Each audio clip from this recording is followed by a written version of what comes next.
characters in the play. He's put all this there, and then he writes a part for his son to be in the play. And he's in the play a little, or maybe not. Maybe it's just all of a sudden. That's a whole nother topic. But he writes a part for his son to be in the play too. So the play is going on, and then the son does his part, and he's part of the play. And then there's a promise that the author of the play gives to the character. Can't be outside of the play. Only the son can come in and out of the play. And he's telling the characters, I can take you out of the play and you can come into the real world, which would be like the kingdom of heaven. And that is like the redemption. He's written it all and saying, I can take you out of it. And that's why he knows, from the beginning to end, he knows all that's in there because he wrote it all. I just see him as the divine author.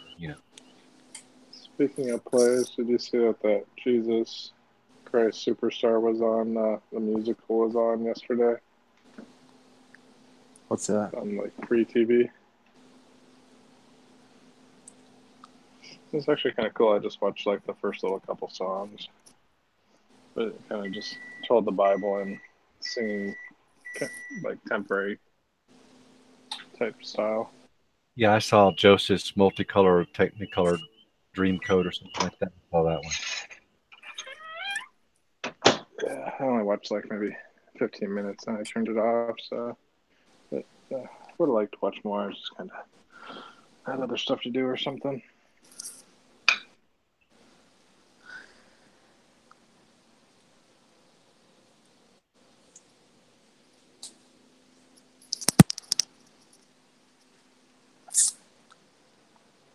So what did we you ever come to a consensus on the time thing, or are we still kind of just not quite on agreement? Oh no, we figured all that out. I'm pretty sure we're all in agreement. It's far too over our heads to really grasp. I think we figured out we will never, ever agree. We will go into eternity in disagreement on time. So even when we get to eternity, we'll disagree.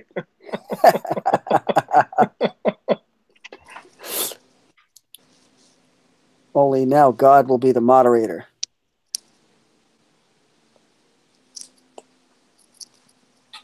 Oh, my TV turned on all by itself today, so that was nice.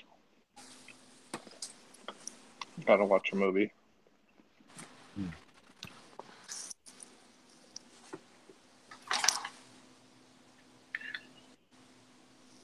The name of the movie was Michael, and it talked about it goes, angels aren't real. And then it goes, angels don't have sex. That's pretty funny. It's a comedy love story.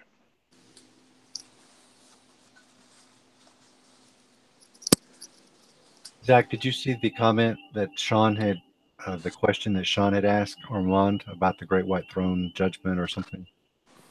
I read a little bit on there, but I didn't really in depth read everything. But what exactly was he saying? I think Sean was asking, correct me if I'm wrong, Stacy, if judgment has came to the whole world already. But then Armand said, no, it was just a localized for the Jerusalem type thing was meant by the whole world. Yeah, so I kind of they'll be like, oh, well, why is there still evil and stuff like that? Like, if the wicked was judged, how could there still be evil? I guess something like that. I'm waiting to hear Matthew's explanation of what's the status of Satan. I'd sure like to hear it. Satan as he is still now? Yeah, what kind of role he plays now, or how that works with full preterism, because I'm still kind of questioning that. I don't have much on that, except I believe that when Jesus told the story about, a strong man's house has to be bound before you can plunder his house, I picture what we're in now as the kingdom that Jesus described. It's a mustard seed that grows into the biggest tree. It's a dragnet that catches all manner of fish. It's like leaven that keeps growing.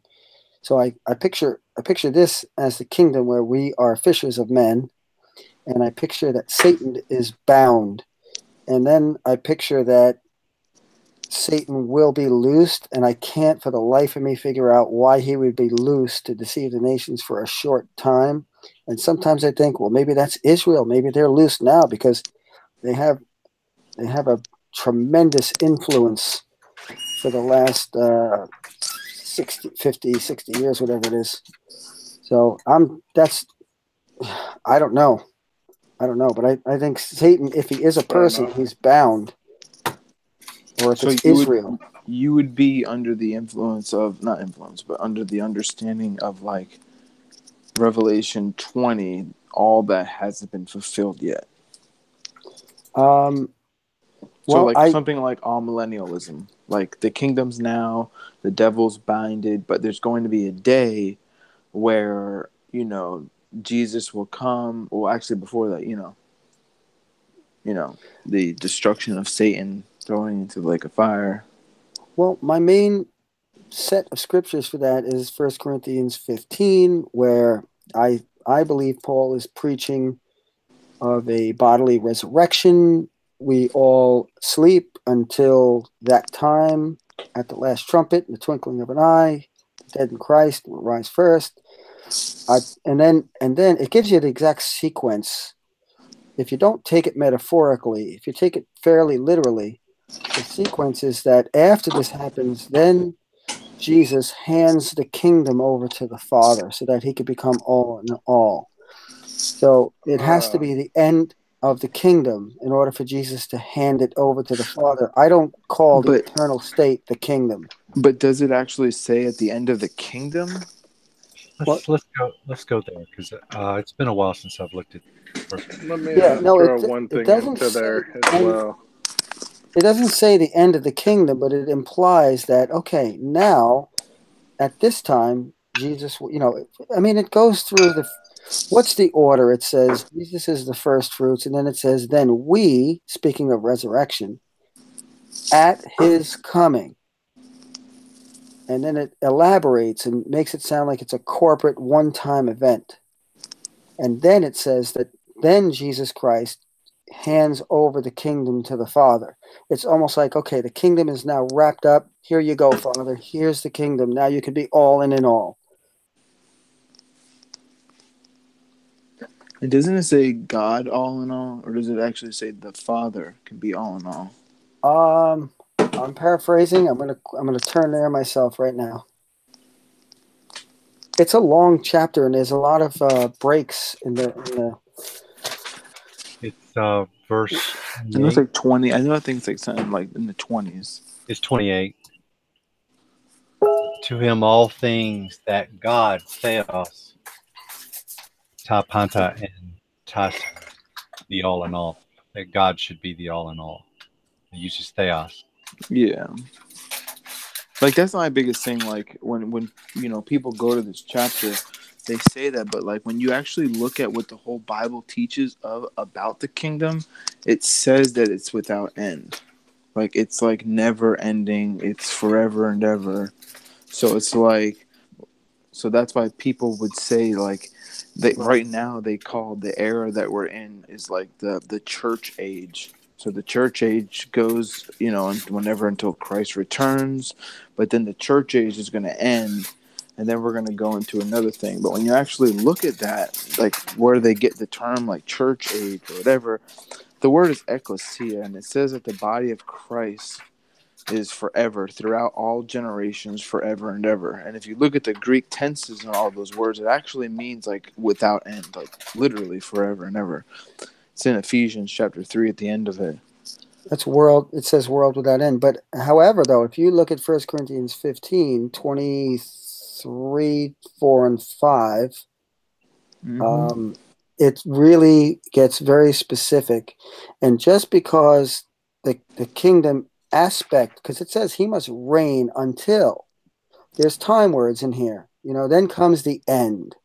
We shall have delivered up the kingdom to God, even the Father. Now, if the kingdom now is righteousness, peace, and joy in the Holy Ghost, like Paul says, if the kingdom is like Jesus says, when the thing is growing like a mustard seed, I mean, obviously, Jesus was describing to the Jews the kingdom that they did not expect, which is now. He said the kingdom is at hand.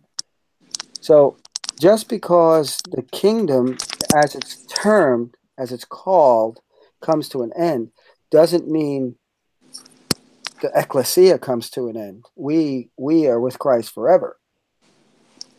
So there needs to be a dichotomy. Like what after I think that after everything is purified and there is no more sin and death is done away with, it's the last enemy, it's done away with. There's nothing to reign over. It's not a kingdom anymore. It's eternity with Christ. It's see over here it speaks about he must reign till he has put all his enemies under his feet. When there are no more enemies, there's no need for a But what's kingdom. the last enemy though? That's death. It says it right there in verse Yeah, 26. that's why that's how what I kind of understand at the moment is that death was like sin death. The punishment of sin is death. It's that second death. It's you no longer will experience that. That's why Jesus says, "If you believe in me, you shall never die." Yes, but it could also mean death in general. No, but like what's the death though? It's like that's the biggest thing. So when you read like the Old Testament and stuff, what is the end when it talks about the end? What is it supposed to look like? Well, it's supposed to be a new heaven and a new earth, right? That's what Isaiah speaks about. Isaiah is very clear on, and what does it seem like? What does the scriptures say? Well, it says that all flesh will come and worship me, you know, right. and on all these things like that. Well, the thing is if we take it like that's just how I see it. Like at the moment, I mean, I could be wrong, but I definitely don't think I'm wrong. Like I would take, like full preterism, like as the all the way. So I kind of like I've definitely listened. I just don't think there's kind of consistency to say that, like, oh, there's the kingdom now. That would mean that for me personally, in order for the full kingdom to be established, the old covenant had to be completely destroyed, and the new covenant, the new heavens and new earth came at the coming of Christ in judgment.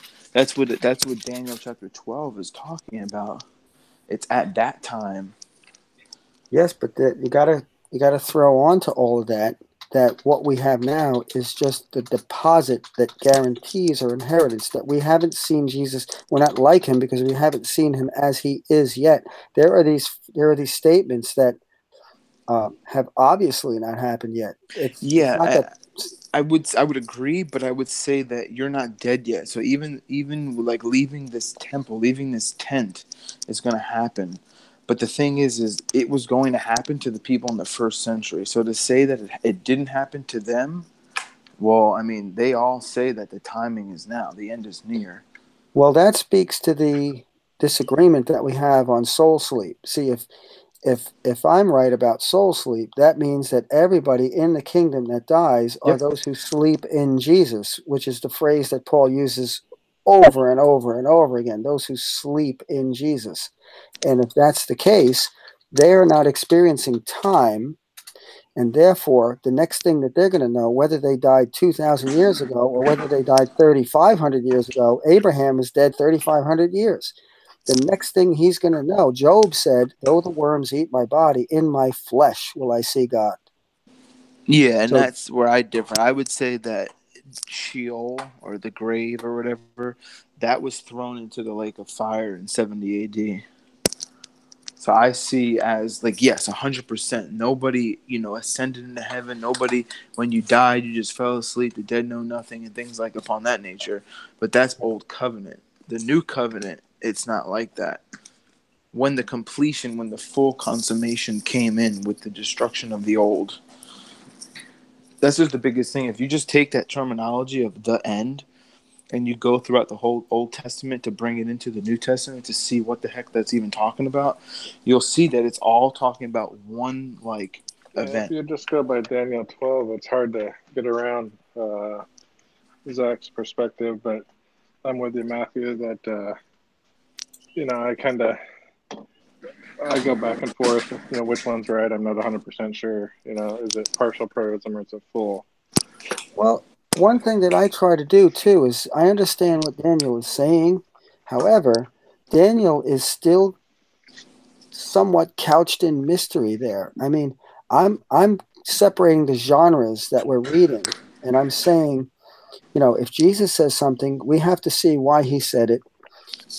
It's he's still under the old covenant. He's born under the law. He's speaking in parables. So, but when I read 1 Corinthians 15, this is Paul who has received the revelation and tells us that he's giving us the full counsel of God. And if I take it literally, what he's saying, then I have no choice but to believe that this corruptible must put on incorruption. And when? I believe it's exactly when he says it's going to happen. He makes it sound like we're gonna get that all at the same time. Yeah, Armand currently believes that they were raptured up and they got it in the first century. I don't see how that makes any sense at all. I just don't.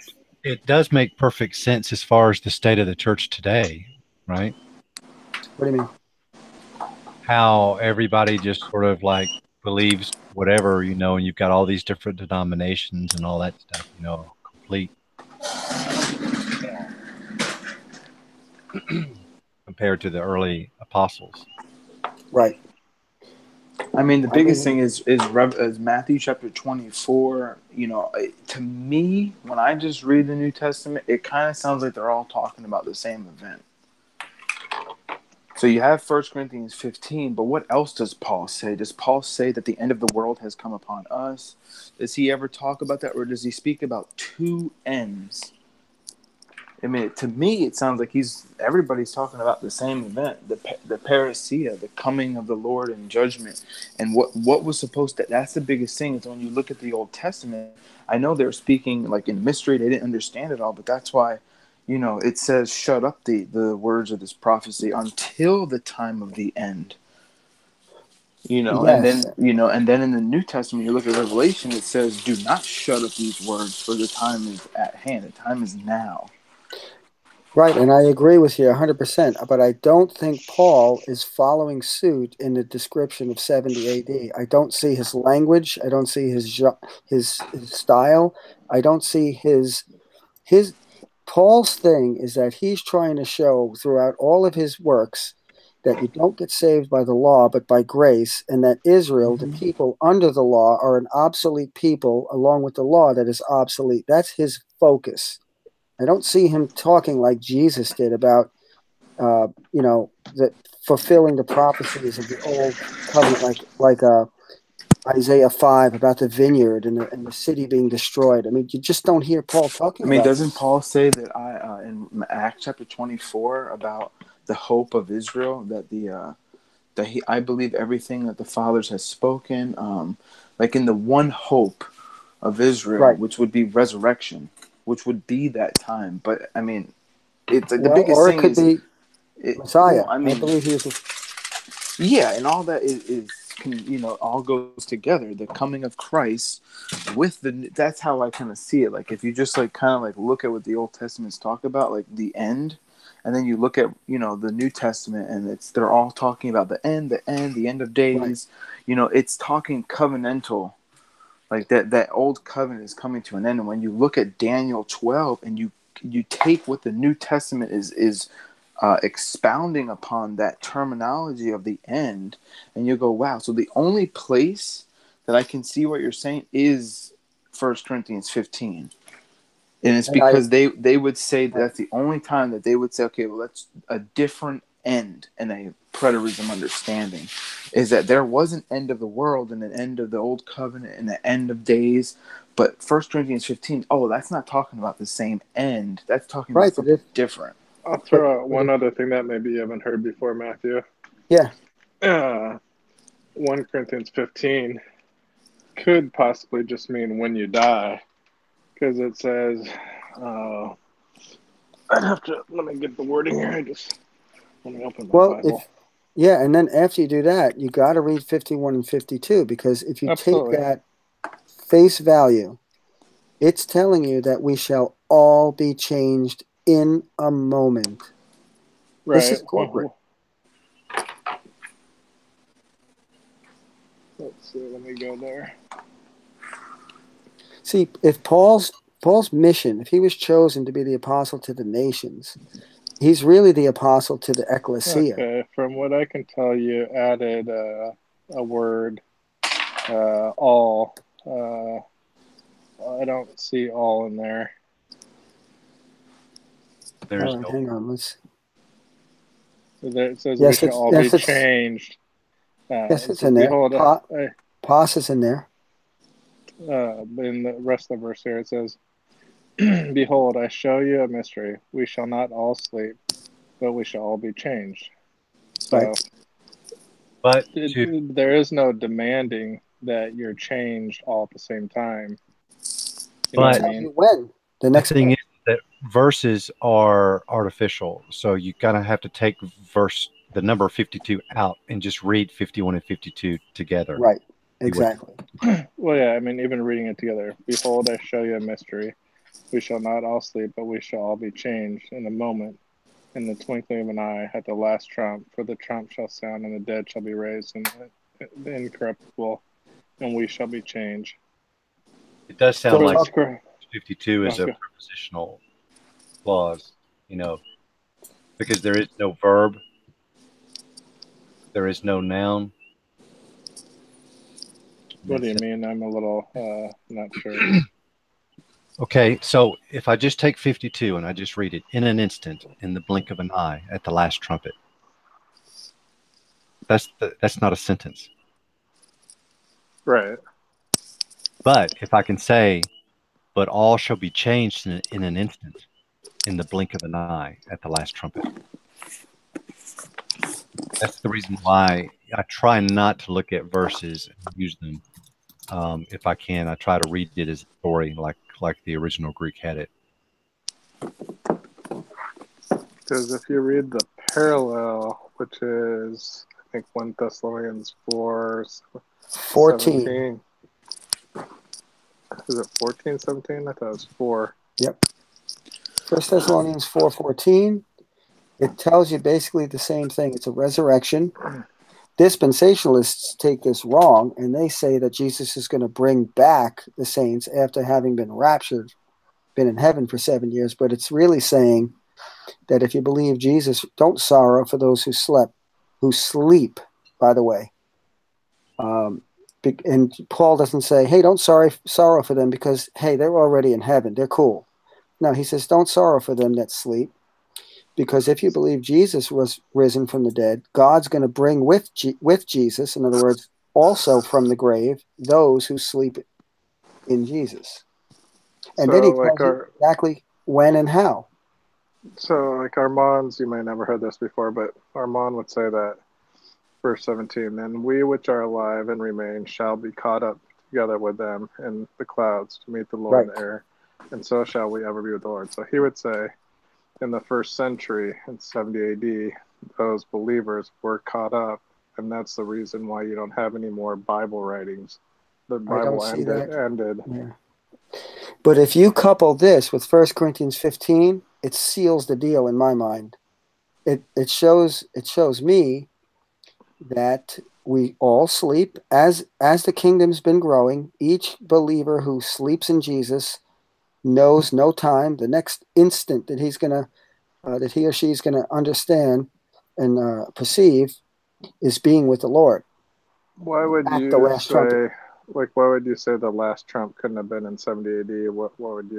What comes to mind? Yeah, because that leaves us with no hope. Only certain views of. Why do you say no hope? Because it's supposed to be the end. I mean, you got to put it all together, right? Paul says it's you still got to go to heaven. I don't believe we ever go to heaven. You don't believe in heaven?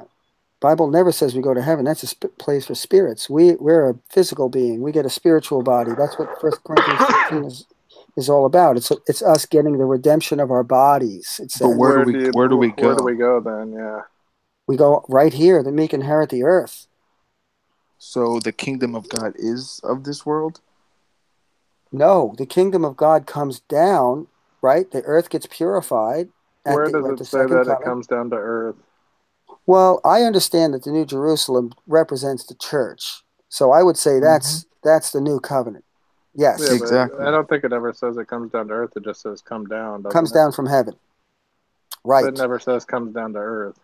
But Paul never says we go up to heaven either. See, read 1 Corinthians 4, 4 again, 14 to 17, and see what it says about what happens to us. It says that What did we're you going want to me get to read? raised from the dead. That's it. It never says we're going to get raised from the dead and go to heaven. We say that because Well, I that's just read Colossians 4:17. It said caught up in the air. right. So, The so we arrows is should. where the birds fly. Yeah, but it's also in the heavens. Jesus says that the birds fly in the heaven. So See, couldn't like I would take heaven as another like dimension. You can say it's not in this cosmos. Cosmos, I would say, is like everything in the universe, like space, everything like that. Mhm. It's outside of that. So the kingdom is, it's not of this world in that sense. So when people say it is on earth, I mean, it's like a contradiction to Jesus' own words. It Right. I must don't be see. in another Yeah. James place. really, took several Greek words that deal with world and universe and different things like that and translated them all as world. I think that's really what sort of confused the dispensationalists because they Yeah. do seem to go King James only a lot. I mean, Paul definitely says in Philippians 3:20, he says, "For our citizenship is in heaven, That's right. from where we also wait for our Savior, the Master Messiah." And then you That, have in Hebrews 12, where it talks about how we go or we have come near to the heavenly Jerusalem. right. It definitely seems like it's from above. But So that's like where we're going. when Paul was hanging out in Jerusalem, where was his citizenship? Yeah, of course, in He was in heaven. Rome. No, I'm saying Oh, physically. yeah, He was a yeah, but citizen of Rome. physically, you So, gotta like that has to die. You gotta like that's the biggest picture. How I see it is just like for me when I mean I would imagine you would say that the 1,000-year reign where the devil's tied up and stuff like or bound and things like that would be during the ministry of Jesus and even beyond that. Correct? well, I would say that Jesus came to bind the strong man. He's the stronger man that comes to bind the strong man. Before that, the nations were deceived, and Israel was the people of God. Then Jesus came But to would you perform the reversal. would you say that would be Revelation 20? Like when you look at Revelation 20, you can point back to when Jesus said those words. Because it says that a key, like the angel came down with a great chain and he bind the devil for 1,000 years so he wouldn't tempt the people. We can go, oh, look what Jesus says that he binds the strong man. So he's and able to do, the casting out the demons and things like that. You have to first in order to plunder the strong man's house, you have Mhm. to bind the strong man. So you could see Revelation 20 being that part being fulfilled with Jesus's words. Could you I see could, that? well, it's possible, but I could also see that Jesus binds the strong man. Now the nations, salvation is opened up to them. And then it says in verse 5, the rest of the dead live not again until 1,000 years were finished. This is the first resurrection. But blessed and So, holy is he that take part in the first resurrection. The so second let death, me. So I follow you, Matthew. Are you thinking that verse 1, Revelation 20, hasn't happened yet? Then that's basically in the future.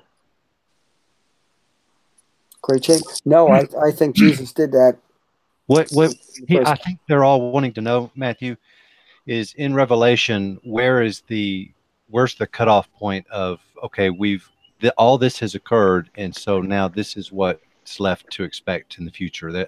They're just wondering where is that. I think. Right. I don't think that's what the book is about. I think I look at the revelation as as the revealing of Jesus Christ and his new covenant. So he was concealed in the old covenant. He was alluded to. He was couched in mystery. Paul says the Jew and Gentile together is a mystery not made known in ages past. Revelation is about the woman who's about to give birth. She gives birth to a man child, and now and now we're in the new covenant. The whole Bible really doesn't tell us about the eternal state. That's not what it's for. We don't need to know that. So, but hold on. I want to just ask, like, so with the millennial kingdom, there's definitely a cutoff point. Like, when did that start? I believe you just said that verse 20, verse 1's already happened. Mm-hmm. Okay, so then if I go with that logic, I can keep going down, and it says in verse 2, and it says, and he laid hold of the dragon, the old serpent who was the devil, Satan, and bound him for 1,000 years. Has that happened? That's a part of verse 1. Okay, so that's finished. Okay. And he threw him into the abyss and shut him up, but he put a seal over him that he should not lead astray the nations until the 1,000 years were fulfilled. And after these things, he must be set loose a little time. So has that happened yet? That he set loose? No, I don't see that. Okay, so, but you take the first part that it has happened. See, the 1,000 years I take as a metaphorical period of time that we're in right now. Yep. No, I don't understand. It's like the amillennialism. I got you. Right. So I don't even call it a millennial because, Yeah. Well, kingdom. it's just a terminology. We all look at the 1,000 years as qualitative and not quantitative. Right. Yeah. We all look that way. We share the same view. So, but what's interesting so verse is how 5 looks like a resurrection. Yeah, and now I take this as what the New Testament says, that they were raised with Christ and seated with him in heavenly places.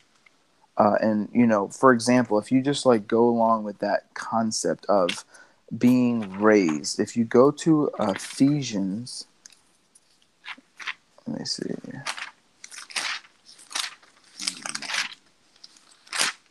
Ephesians 1, verse 20. Mm-hmm.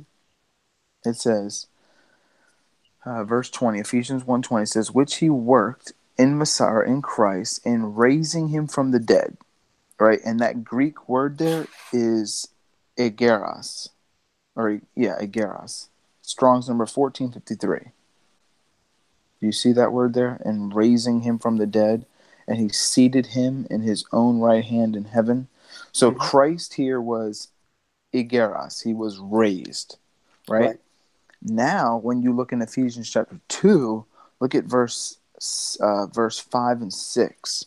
It says, even when we were dead in our sins, he made us alive together with Christ, by whose grace we are saved, and raised us up together and seated us together in heaven through Christ Jesus. Now, the Greek word there, where it says raised us up together, is sun egera, or actually, to get technical, it would be sun egeran, or something like that. But again, the beginning part of that word is sun, which literally means like together. But then you have raised. So my question was, were these first century Christians, were they quote unquote raised from the dead? No, this is a position. This is Abraham's bosom. See, you're also crucified with Christ. Are you hanging on a cross? No. So there you go. This is a spiritual type of language. Exactly. So the same thing was the devil literally bound with a literal chain and lock, or is it spiritual? No, it's spiritual. Right? Okay, so let's go on with that logic. I would say this resurrection and this first resurrection is this spiritual resurrection, because it also says that they are going to reign with Christ and they're going to be made priest of the Most High. So, question, well, actually not a question, it's a statement. They were seated with Christ right here. That is a statement of reigning. They were seated with him. And you can see in the New Testament where they had authority. They were making rules. The apostles' doctrine. They laid down the law of what an elder should look like. This is sin. Get it out of the church. Throw him outside. You can see them doing these judgments within the body of Christ. They were reigning. And then in 1 Peter chapter 2, it says that they were a royal priesthood. So if you go along that logic, you can see Revelation 20 being fulfilled spiritually by, what I just kind of pointed to. I got No, because it talks something about else. the 1,000 years up. When the 1,000 years is up, see that there's. Yeah, you're I going a know little what. bit past. I'm just saying the Yeah, 1,000 I'm with years. you in the beginning. I'm with you. We agree 1,000%. Mm-hmm. No pun intended. How about this? Because I'm pretty sure, Matthew, you believe that God basically divorced Jerusalem. Is that correct? Right. Jerusalem is mystery Babylon. Yes. Okay. So, and that happened in 70 AD in its Yep. fulfillment, correct? Okay. Yep. So, if we jump down to Revelation 20, verse 9, it says, "And they went up on the breadth of the earth and compassed the camp of the saints about, and the beloved city." Now, why would it be the beloved city again if he's divorced them? Okay. Let's see. Because in our minds, Revelation 20 and 21, I look at both. I look at your perspective, Matthew, and I look at others. I'm not ruling out either one, but the one that makes the most sense is that this is a recap of what happened, basically. It's explaining it twice. Yeah, the Yeah. Battle of And Armageddon. yes, and that definitely could be so. Uh, if if if you're correct about Revelation 20, that doesn't change my mind about 1 Corinthians 15 and 1 Thessalonians 4. Not even a little bit. Because that is plain as day. See, Revelation is a book where um, there's so much figurative language in here. It's crazy. So, But I First mean, what would Corinthians, you, I guess you say it doesn't change your mind. Nothing wrong with that. But I mean, what were you kind of thinking, like how it might work out? Or I mean, I know that's kind of a quick question to try to put two and two together. I'm just saying that 1 Corinthians 15 is very clear to me. It's very clear language. It's the genre is an epistle written to the church. It's not something where you can say, hey, well that like if you read stuff out of Daniel, I mean, if they it's were raptured in the first century, your belief is that we would have no hope. But and to me, preterism almost gives you more hope because most, if it being all fulfilled, because the reason I say more hope is because most people, like if you have children or something like that, you would tell them, "Oh, Jesus is coming. You're gonna die, and you're gonna go to heaven," and that's a scary thing to most people. And you see a lot of fear porn on YouTube. But with the full preterism, you get to live your life with the intent that you're gonna go to heaven. The joy is right there. No matter what, when you die, you're gonna go to heaven. There is no right. fear of destruction coming to the earth.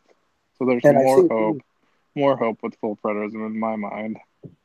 I think the hope is there either way. I mean, if you're Oh, saved, you don't absolutely, have, absolutely, no doubt there. and it's not like I don't like the idea. It's not like the idea of going to heaven repulses me or anything like that. I just don't see it in the Bible. I see us being resurrected corporately at the end, and Yeah, I I see still it as believe in a physical, spiritual resurrection with new bodies, but I believe that happens okay, when you die. right. So you believe it individual as we die. I believe Right, it's and then you get to be corporate. with everyone else that has already died. Right. See, I see that language. Those who sleep in Jesus, very strong. It's very clear. What do you guys make of that? I They would think that say was for the before Christ. Yeah, before the 70 AD destruction. they would say that And that what? one was corporate for all the people in the past, but now there's a continuation that there shall be no end to the increase of his government. That's everyone that's going to be born from then on, and Mhm. there will be no day of judgment for us in that sense that the people in 70 A.D. had, because all the wrath was filled and to be poured out on that generation, according to Jesus. And so, Mhm. like, either you experience second death where you're, annihilated and you're no more, or you get to be in heaven with Christ and all Right. the fellow believers and all of his other creation and the Father. I had an interesting visit with the Jehovah's Witnesses this weekend, and they also believe that heaven will be here on earth. I think. Right. I'm not saying that's a bad thing for them to believe that. It just, I did learn something from them that I had no idea until just the other day. They said that they invited us to their communion because they have communion, which is the Lord's Supper, the wine and the bread. They have it once a year. And they said that what they do, because I've always been interested in how different denominations celebrate this communion. For us personally, being full preterists, we would say, well, that was until the Lord comes. It's not really necessary, but you could do it if you wanted to be sentimental or something. That's how I would take it. But the Mormons, they believe in absolute, complete abstinence, no alcohol whatsoever. So when they have communion, it's bread and water. Mm-hmm. But what the Jehovah's Witness were telling me is that this is the way our ceremony goes. When you get the bread, you pass it by. You don't take it. You don't eat it. When you get the wine, you just pass it by. You don't, because you are not God's anointed. And that's only reserved for God's anointed. And those are the 144,000. Wow, they still believe that, huh? Well, if If you I take would that, show them. you will If be you, rebuked because you have presumed yourself to be that 144,000, one of those members. Right. if you get an opportunity, I'd be interested to see how Isaiah 66:1 reads, and I'd like to read that for you, Matthew. Yeah, let's go there. This is in regards to the new heavens and new earth. It says, "Thus saith the Lord, the heaven is my throne, and the earth is my footstool. Where is the house that you build unto me? And where is my place of rest? For all those things hath my hand made, all those things have been, saith the Lord. But to this man I will look, even to him that is poor and contrite spirit, and tremble at my word." So basically he's saying, in my opinion, is that I'm in heaven, the earth is my footstool. What kind of temple are you going to build me on earth? Where is my place of rest? My place of rest is in heaven. And this is in reference to the new heavens and new earth. And so when you pass, I believe you go to be in heaven with the Lord. You don't see this as change from old covenant to new here? I would say both, because with the new covenant brought in that no more sleeping in the dust, you get to go where the Lord is. Like that was like where I came from in the Hebraic roots, so that was very big. That was, when you die, you just go to Sheol and you just wait for the resurrection. But then when I started looking into full preterism, trying to understand, well, what the heck does all this stuff mean? Like, like I said, like I take the Old Testament with the New Testament, and they're both speaking all about the end.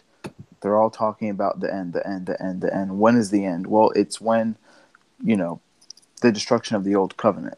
When that is completely destroyed, that is the end, making a new heaven and new earth. And how about this one, Matthew, in Isaiah 65:17, in reference to the new heavens? It says, "For behold, I create a new heavens and a new earth, and a former shall not be remembered, nor come into mind. But be glad and rejoice forever in that which I create. For behold, I create Jerusalem a rejoicing, and her people a joy. And I will rejoice in Jerusalem, and joy in my people. And the voice of weeping shall be no more heard in her, nor the voice of crying. There shall be no more thence an infant of days, or an old man that hath not filled his days. For the child shall die 100 years old, but the sinner being 100 years old shall be accursed." Now, most people believe in the new heavens and new earth that there'll be no death. But here in Isaiah, it says that you're dying in the new heavens and new earth. Right. Because the new heavens and new earth is the new covenant. And people still die. We sleep in Jesus until the resurrection. But doesn't the new heaven and new earth come after the destruction of the devil? Because after the 1,000 years, because if you go with Revelation 20, it says, and after the 1,000 years is up, then all this stuff will happen, and then you keep going, and then the judgment happens. Then he says, and I saw a new heaven and new earth. After the death was thrown into the grave, into the lake of fire, things like that. You can be, because we have the deposit that guarantees our inheritance, and we don't know the things that God has in store for us and we read language like this, we are definitely the new heaven and earth pertaining to the new covenant. But that doesn't mean that there isn't going to be a renewed heaven and earth. Where do you get those scriptures at? Which one? That there's like you said there's a renewed heaven and No, earth. I'm just saying. In other words, what you said before, and we all agreed that the new heavens and the new earth is a new covenant, but you just introduced something new to these guys about a restored physical new earth and a restored physical new heaven, which they've always taken all of those passages as the new heaven and new earth being the new covenant. So they're asking, is there something that you know of a scripture that you can show them that shows a physical restoration of the earth and a physical restoration of the heavens? Yeah, I have to look for it. So I don't want to. I'm going to try to look for it while we talk, but I don't know if I'll be able to find Yeah, I it. mean that is very interesting. As like I just don't rule that out. Yeah, that's one of the biggest, I guess, leaps in like full preterism is that people are like, oh no, the new heavens and new earth is something physical. But then, it's like in scripture, does heaven and earth ever pertain to people or a covenant? And they're like, well, I've never seen that. And then when you show them that, they're like, okay, that's really interesting. I never saw that before. So, like, I mean, just reading the plain view of scripture and never having talking to a full preterist, yeah, like when you read those passages of new heaven and new earth, when you read Revelation 21, it seems literal to the 100th degree. But then you're like, well, wait a second. It's not talking about a literal city coming down. That's talking about the church. Wow, I've been like misunderstanding that from the whole time. And then you keep reading, you're like, well, wait a second. That also means that inside this city, there's no more pain, death, sorrow. That's weird because I know I'm in the new covenant, but I still cry. I still see my grandmother dying. I still see this. Well, how can that be? Well, it's because maybe you're interpreting death and suffering and pain wrong. And then you read in Revelation 22. Count tribulation as joy.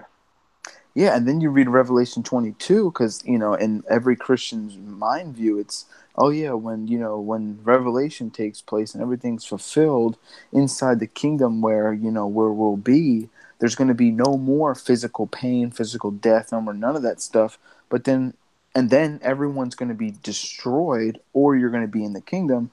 But why is there the tree of life that is for healing of the nations? Well, my question is, why would you need healing if you're already in a glorified state? Like you said, 1 Corinthians 15 says you put off the corruptible and put on the incorruptible. Well, does that state mean that you're going to get sick? You're going to be in pain and you're going to need healing from a tree? Who are these nations? Who are these other people that are there? Are they counted as we are, or are they somebody else? And then you keep reading, and then all of a sudden it talks about outside the city is the liar, the sorcerer, the fornicator, those who love a lie. And you're like, well, wait a second. What are they doing outside the city? What are they doing in this new heaven and new earth restored? Everything, because again, if you look at 2 Peter 3, the whole world was consumed in fire. The elements were burned away. There couldn't be people left over hiding in a cave.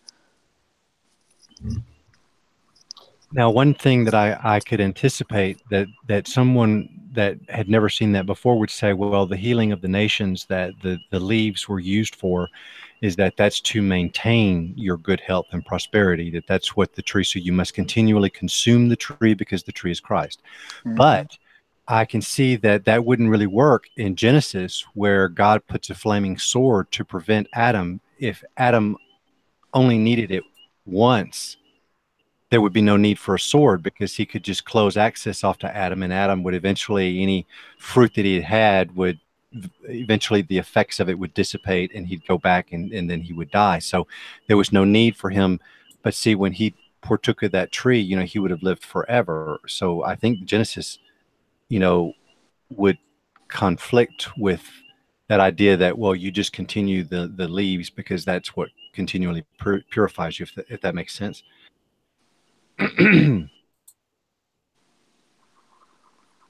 I got crickets, so I guess I've not cricket. All you have to do is open up your window. I'm But pretty these sure you are hear a these are lot. I figurative think when you crickets. get crickets, no one's really like jumping to disagree with you, so I don't think that's necessarily a bad thing. Yeah, and they're just figurative crickets. They're not literal. Well, I've got both apparently. But you know that verse did really sort of make me take back and think, wait a minute. My views of a new heaven and new earth is as far as the restored physical new earth and restored physical heaven were, you know, challenged at that time because that didn't go with my view of there would be no pain, no death, everything. So I would never see any roadkill and feel sorry when I was going down the road and I have to say, bless its little soul, you know, and let it be with the Lord now and things like that, which I still do today. And I was thinking, you know, well, I would love it for that time to be in the future that none of this would happen. But yet I see this leaves for the healing of the nations. I And did come across. Sorry, Stacey. Go ahead. no, I'm done. Okay. I did come across something that might help us or point us into some new direction that we've never been. I'm watching a video about cloning, and this guy's like, okay, you know, I have people, I have guaranteed proof, and, you know, real convincing, you know. And so he goes, you know, they can put the memory in them, but they don't have a soul. And he goes, soulless beings. And he goes, that was prophesized. And then he goes, oh, that was true, you know, talking about the Bible. And I can't think of anything that I've read that there would be soulless beings. And if there were some type of prophecy to that, that may lend some credence to a future type Earth or something in the future, you know. But I I can't would think of any verse maybe or think anything. maybe the Matthew 24 it says in the days of Noah, and then they would be like, oh yeah, well, what was in Noah's days? Oh, the Nephilim. Well, the Nephilim weren't like, if you read the book of Enoch, it talks about how the those spirits, they didn't really have anywhere to go in the sense. That's why there's like a place called like Tartarus or something like that, but that would be like for the Watchers. But I mean, it seems like a lot of people would say that those were a, I guess you could say, when the angels, in that mindset, angels came down, mated with man, it made like a non something that God created, like something that was like kind of like God was like, oh no, what did you guys just do? Kind of moment in that sense. Yeah, I So watched maybe this that's what they video did. where they definitely claimed they're like, okay, yes, we have a full clone, and we're not going to give you the details, but they are living, and you know, it's a pretty darn convincing little video. So, but I don't know what to think about that subject. Yeah, I mean, I It's don't just, really think you. Yeah, I mean, I don't know. I I mean, kind there's of find it hard to laboratories all where believe. you got to order stuff. They already got the laboratories all set up, but I don't know. Well, you have to really kind of define life. You know, what is life? Breathing and consciousness? Or is life having a particular unique set of DNA that nobody else has? And really, how you define life will sort of, Yeah, it could change in the future. But yeah, you make a good point, Stacey. They're talking about how they're gonna try to, like, basically they already have the way to you know, combine a human and a dog or whatever, and they can do that. It's like, but you know, they're trying to make laws where they won't do that.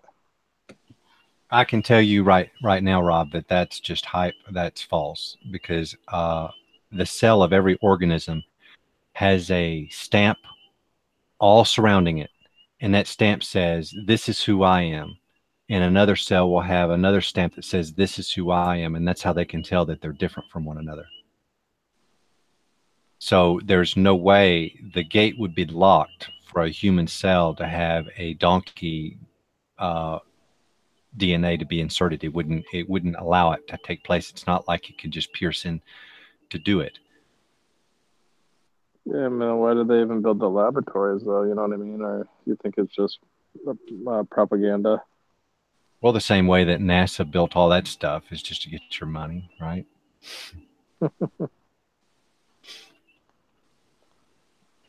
Definitely could be. Well, I do think NASA does come through on some things, but I'm sure they waste the money on some nice Ferraris and some nice houses and nice whatever. No, they would never do stuff like that. That's just for the televangelist. That was funny. So I kind of get off topic, I guess, for a second. Because Easter just passed and everything. I don't know why I thought of this, but the other day, like, it just was like kind of like, 'cause, you know, like coming from the Hebraic roots, I still would hold to a lot of certain things. But I remember, like, maybe 2 years ago, we were talking about this, and Rob, you were saying that you would believe that Jesus died on Friday. Remember? Right. Yeah, I still And believe that. I was looking at Luke chapter 24, and I just can't get around it. That in the Hebraic mind, in the Hebraic roots mindset, Jesus resurrected because, you know, the 72, the 3 days and 3 nights. Right. And I was listening to somebody, and they were against the 70, like a strict 72 hours, because that's like where my mindset was. And I thought about it, and I was like, wait a second, if Jesus is in the grave for 72 hours perfectly, did he resurrect a second after? And if he resurrected a second after the 72 hours, wouldn't that be Right. the fourth day? Yes. And I was Right. like, and for some reason, when the guy said that, I was just like, oh my gosh. I was like, no way. And then I go to Luke 24, and it talks about, and then I remember the conversations that we had, Rob, and I was like, no, I don't see that. But now I'm like, oh my gosh, it's like clear as day. So And what'd you conclude? definitely Sunday was definitely the third day, for sure. Okay, I And disagree, but we're close. what day did he resurrect in? Well, here's how I do it. I know it's 3 days and 3 nights. If you got to work backwards, because you Right. know that. Absolutely. You got to work backwards, and you're going to find you're going to have a missing night. Well, I don't think so, because I'll tell you why I don't think so. If you work backwards, you know that the women got there on Sunday morning at dusk. That you know, Mm-hmm. and Jesus was gone, but you don't know how long before the women got there he was resurrected. So that you got to find out. So if you work backwards 3 days and 3 nights, and you take into account that there was 2 Sabbaths that week, that's the key right there. There was a high Sabbath of unleavened bread, and the women got spices, but they had to wait for the weekly Sabbath before they came to anoint the body. So that's why they waited on the weekly Sabbath on Saturday. That's why they didn't go. So if you work backwards, you got Sunday morning, the ladies get there. Then the day before is Saturday. That's when they waited because it was the weekly Sabbath. Then you have Friday. Now, this is the only day that the women could have gotten if they had to purchase the spices. It's the only day they could have gone and done that. That's Because not the true day, if they had to purchase, yes. But let me ask you this: do you have spices in your house? well, yes, that's why I said Now, if they had to purchase it. could you get spices together and purchase later? Yes, but that's not the point. The point is if you stick with 3 days and 3 nights, now you have to work backwards from Sunday. But people always assume that they bought before. Yeah, but forget the bought. Are you doing the Thursday argument, Matt? Because that's what I believe is. No, what I'm gonna say, and I spent a lot of time a few years ago looking at this. What I'm gonna suggest is that in the ninth hour, whatever day it was, Joseph of Arimathea and Nicodemus, they wanted him off the cross in a hurry, and that's why he was pierced, so that he would die quickly, so they could take him down off the cross and they could get him buried before nightfall. They had to get home before sundown to celebrate the next day, which was the Feast of Unleavened Bread, a high Sabbath. On the Passover day is a preparation day, and you have to work on the Passover, because that's the day you crucify the lamb. You gather it on the 10th, you keep it for 4 days. On the 15th, it's a preparation day. You slaughter the lamb for the next day when you rest and eat. So when he's if you keep going backwards exactly 72 hours, like Zach said, if he was crucified on right before dusk, then he was raised right before dusk. But is it 72 hours perfectly? I think so, because if it's 1 day more than that, you have 3 days. What about and 4 nights. What about 1 second? Like I believe. like for example, like if he resurrects like a second before the 72 hours, or even it's like No. he didn't resurrect. He resurrected the 4th day. Here's what I believe, and then I believe that Jesus was crucified on Wednesday, the midst of the week. Yeah. Yep. Mm-hmm. And I believe it follows with. That's where I was at the whole time. But the thing is where I would actually disagree, because me being in the Hebraic roots, I know all about the feast days. I know that's where I held for probably like 4 years. But the thing is when you look at Luke 24, I think this is where you'll have your problem. Luke 24, look what it says in verse 1. It says that it was the first of the Sabbaths, or the first of the week, at dawn. Yes, no problem. Okay, so it's Sunday. Right. Okay. Exactly. But so look at verse 13. No, hold on. Look at verse 13. Right. Now we'll just keep reading verse 13. Right, and it says, "And behold, 2 of them were going on the same day," or that same day. So question, is verse 13 talking about the very same day? Yes. Okay. That's the day of first fruits, Sunday. So which would be Sunday, okay. And then it says, this is the road to Emmaus, they're walking and stuff. Verse 14, it says, "And they talked to each other about all these things taking place, and it happened as they talked and reasoned, coming near, Jesus himself traveled with them, but their eyes were hid so that they did not recognize him. And they said to him, and he said to them, What are these words that you speak, one with the other, while you are walking and you are sad? And answering, one of them, whose name was Cleopas, said to him, Are you the only one who resides in Jerusalem and do not know the things happening in these days?" Verse 19, "And he said to them, What things? And they said to him, The things concerning Jesus the Nazarene, who was a man, a prophet, mighty in deed and word before God and all the people." Now, verse 20 and 21 is the key. It says, "And how the chief priests and all the rulers delivered him to the judgment of death and crucified him. But we were hoping that he is the one going to redeem Israel. But then, with all these things, this 3rd day comes," or I don't know what other versions say, but mine just says, "This 3rd day comes today since these things have happened."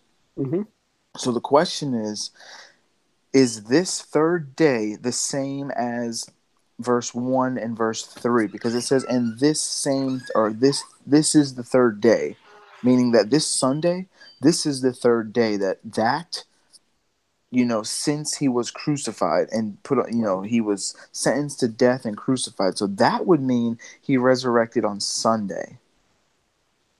And the 72 hours does not necessarily have to be 72 hours. Now let me ask you this. Is it possible, if the women get there in very early in the morning on Sunday, Jesus is already resurrected, but they don't know exactly when? Is it possible that Jesus could have been resurrected on the Sabbath just before dusk? Is it a possibility? Read Mark 16:9. It tells you when he was resurrected. Mark 16:9. Yeah.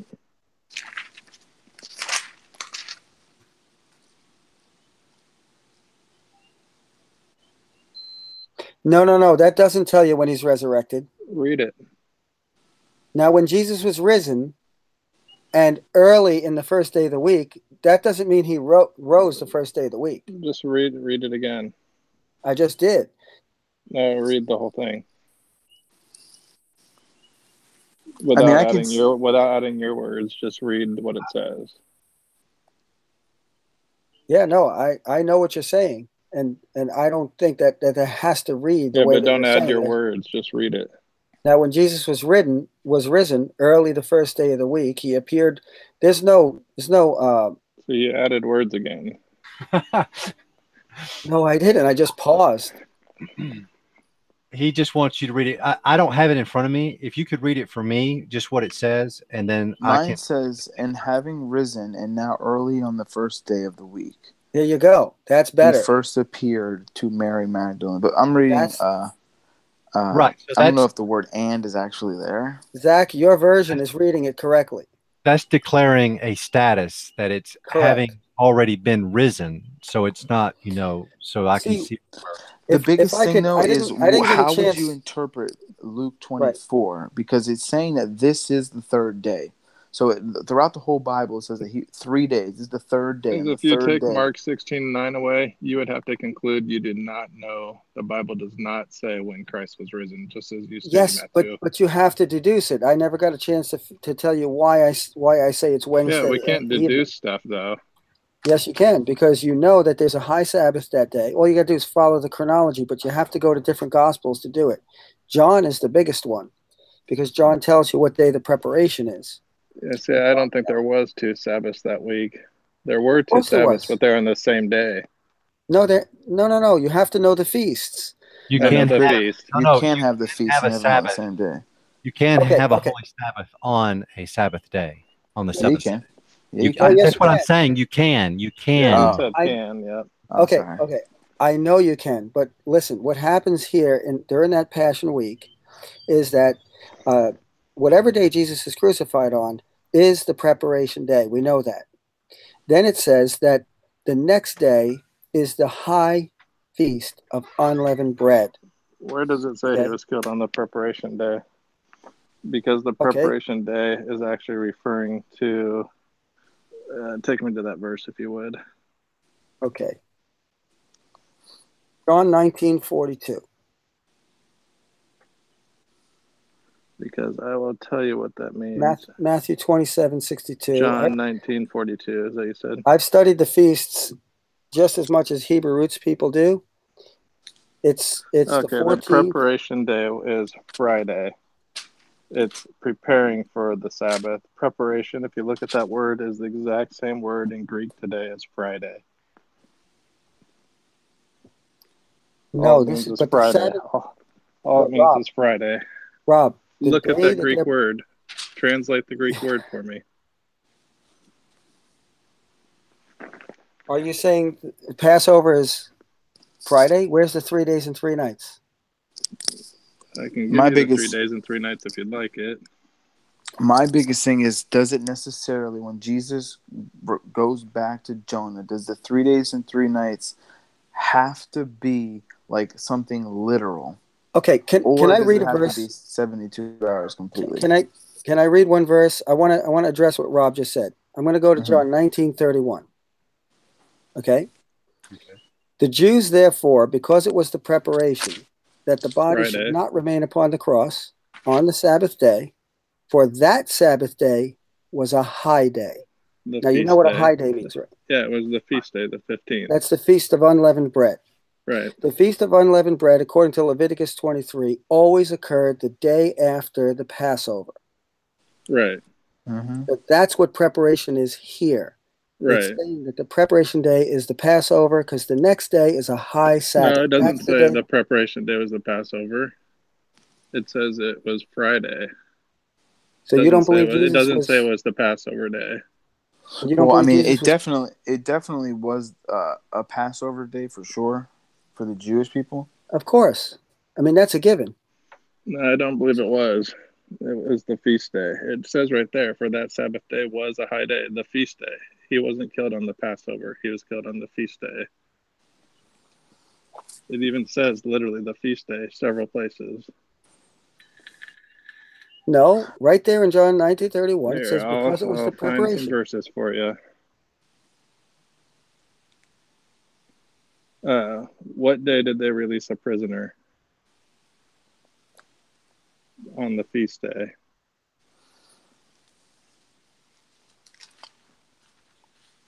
Yeah, but Let's look see at if I can. but look at John 18:39. It actually says the Passover. Okay, Yeah, that's just Passover. Just means the whole week. Okay. Not But necessarily. Sometimes it not can. always. But yeah. Okay. Let me find some here. So you're saying that Jesus dies. Well, see, here's the thing. I definitely believe that there's two calendars being kept. So I might be the oddball out there, which I agree with both of you. That to Jesus, I believe he kept the Passover the day before. So today for Jesus is the 15th of the month, but to everybody else, it was the 14th.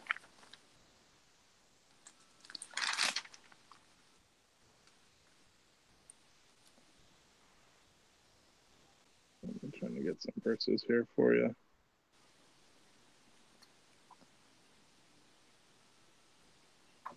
And actually, no, I actually think that when it talks about Passover, is not Okay, the whole Mark week; it's 15:6. the unleavened bread. Unleavened bread was, I think, Okay. term for the whole week. No, Passover was too, and unleavened, but you're right there.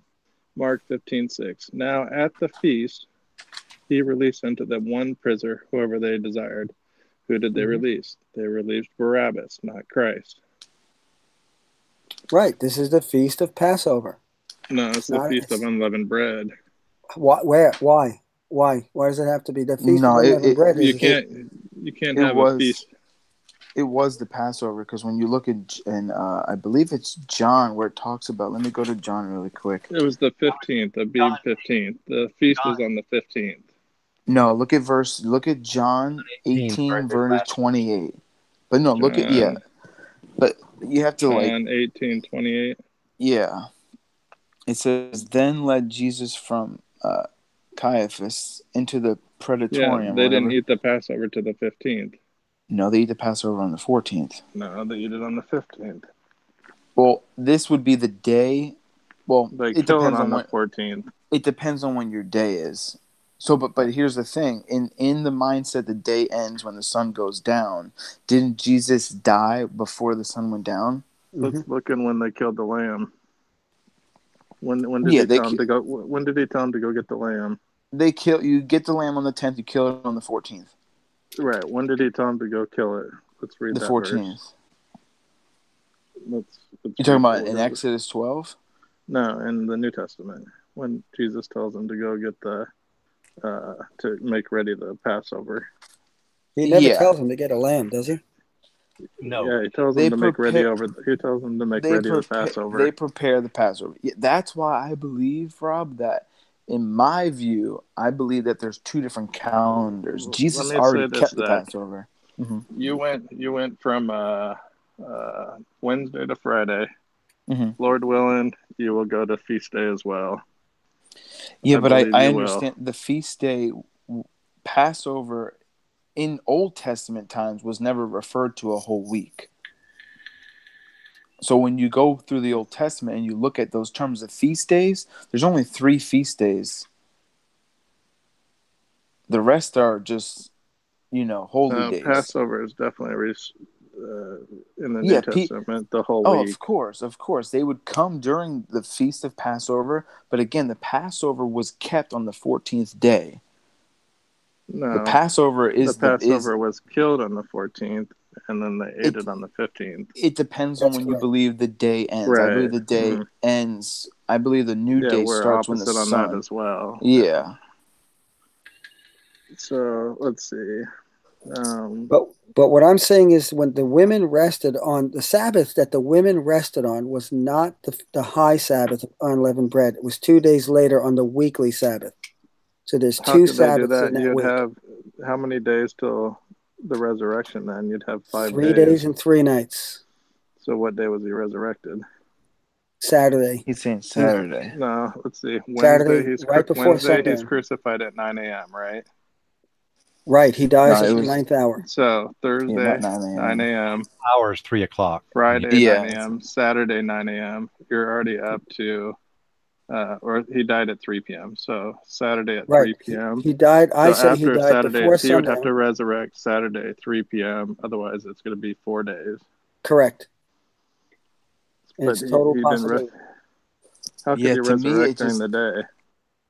Otherwise, if I'm wrong, if he resurrected on Sunday, then either he was in the grave an extra day because it would start to count as the Sunday, and I Yeah, but they believe Sunday is the first fruits. That's why they see the gardener. He's in the garden.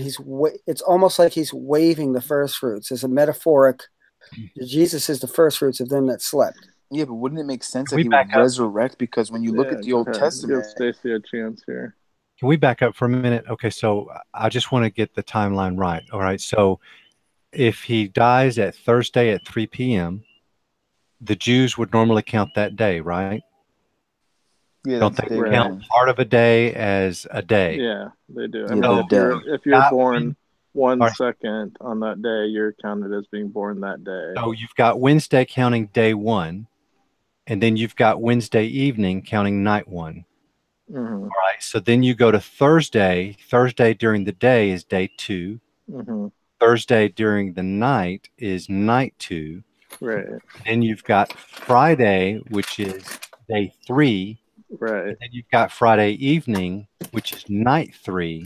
So Right. That's you what would I'm have saying. You'd be on day 5 if you went with Wednesday. right. That's No, no.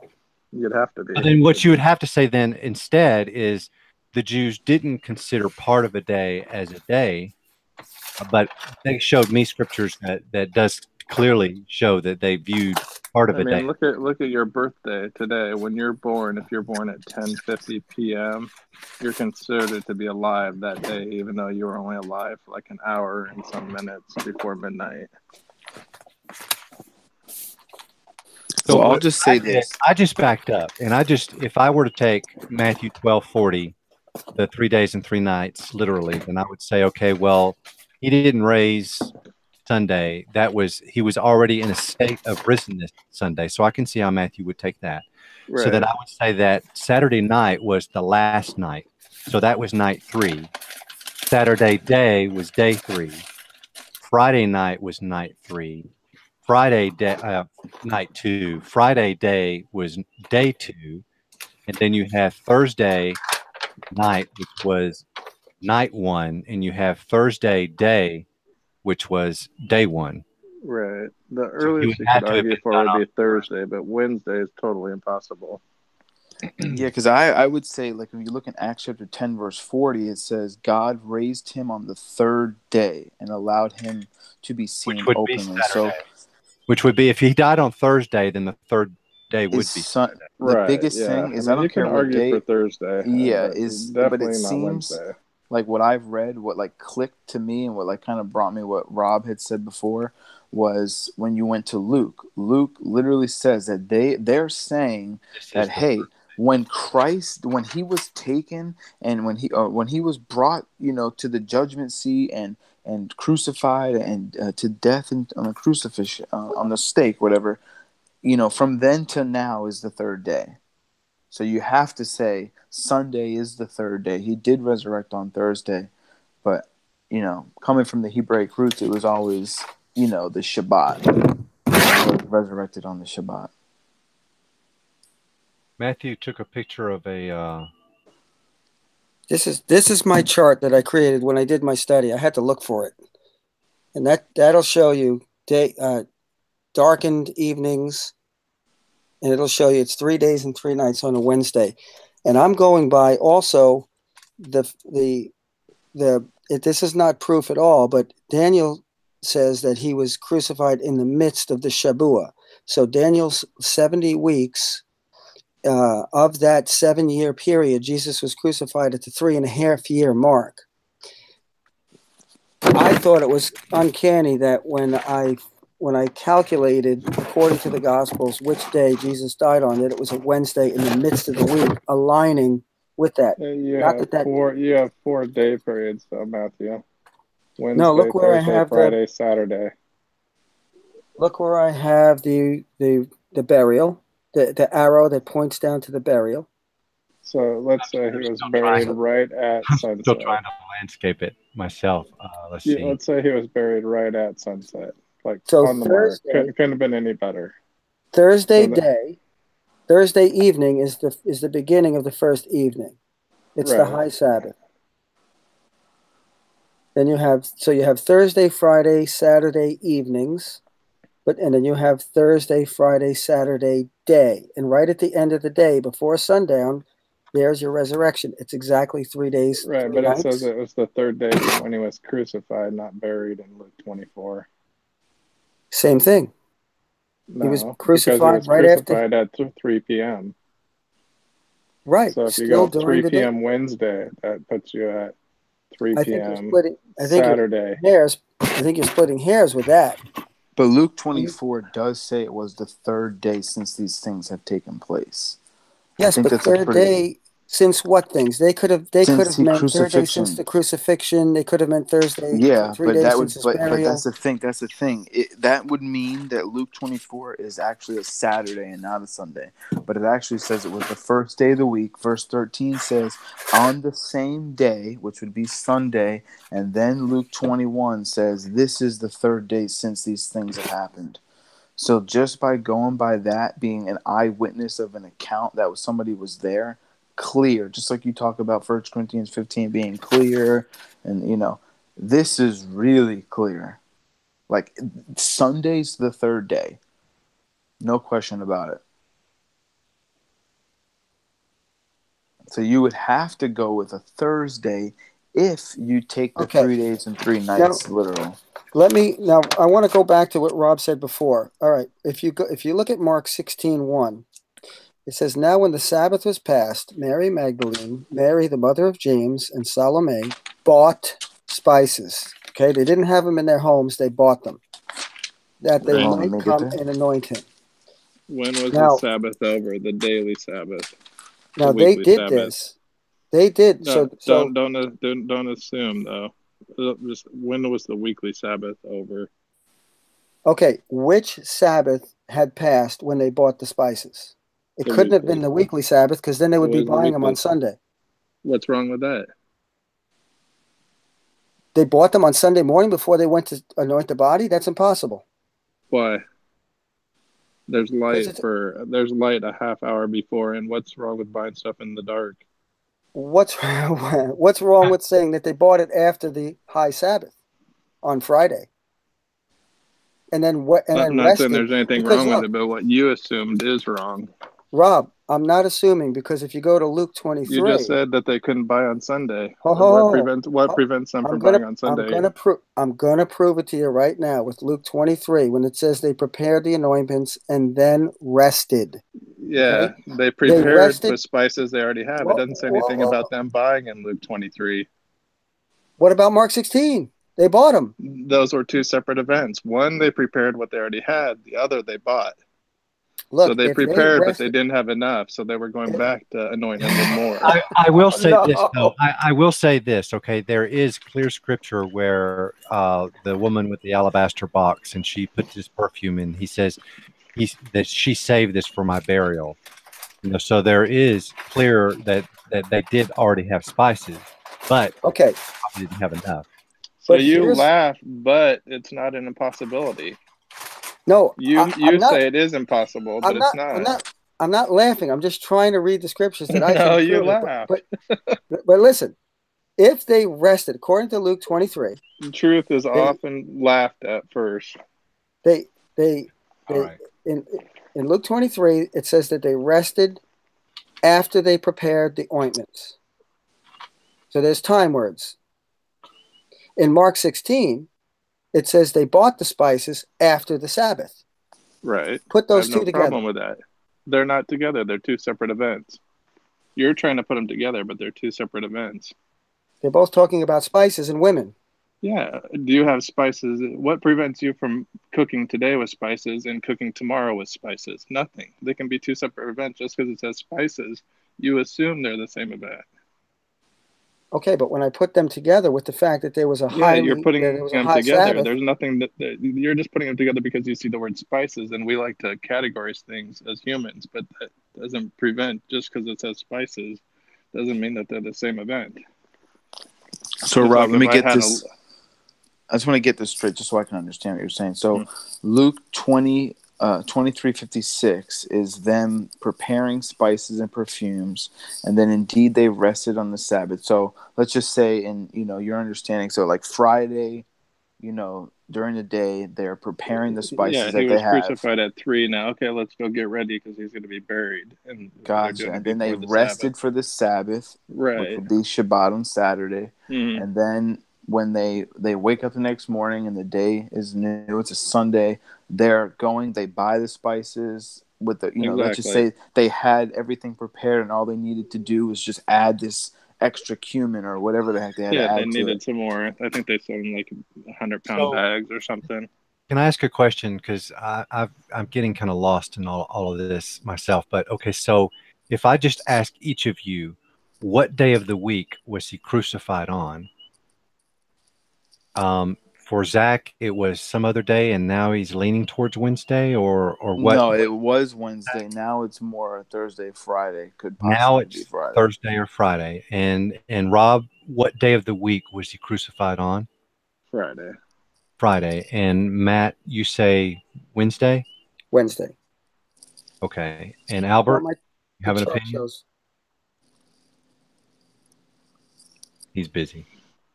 But you want to know what's actually a good thing, though? That he was crucified. That's right. No. The Amen. really good thing is that he rose again. Amen. Amen. No, it was a Tuesday. I've went through Wednesday, Thursday, and Friday. I've went through all those like several times, kind of like partial preterism, full preterism, But Rob, I'm and curious. finally settled on Friday. I want to understand how you get out of the Friday. How do you get your 3 days and 3 nights? So how do you interpret Matthew 12:40? I believe it's Sign of talking Jonah. about.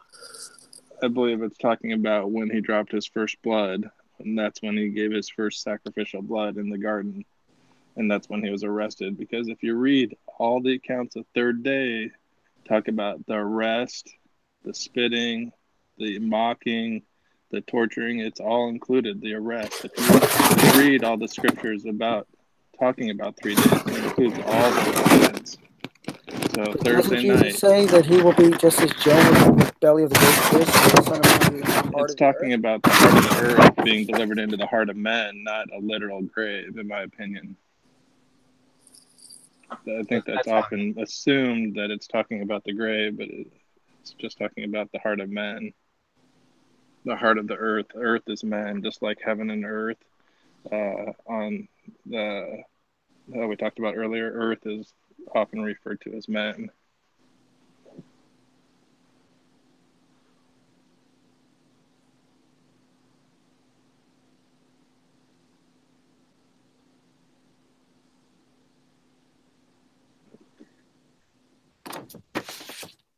Did I lose you? No, I'm here. We can hear you. Okay. But it's And great if to you look at that same word in Revelation 13:3, it's actually used as earth instead of dirt, like most people believe. That very same word. Let's see. Let me get to it.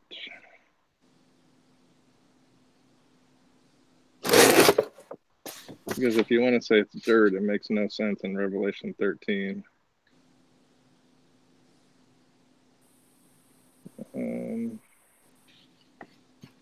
Okay, yeah. And I saw one of his heads as it were wounded to death, and his deadly one was healed, and all the world, if you put that as dirt, like it is in Matthew 12:40, like people assume, and all the dirt wandered after the beast, it makes absolutely no sense. That word is meant for people, not earth, like in dirt.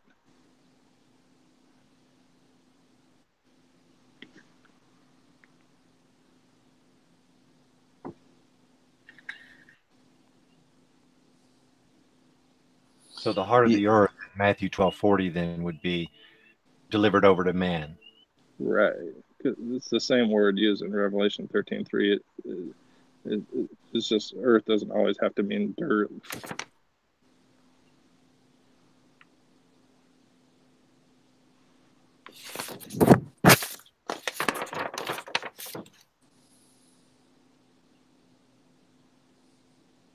Matthew's flipping his chart. He's a calculating.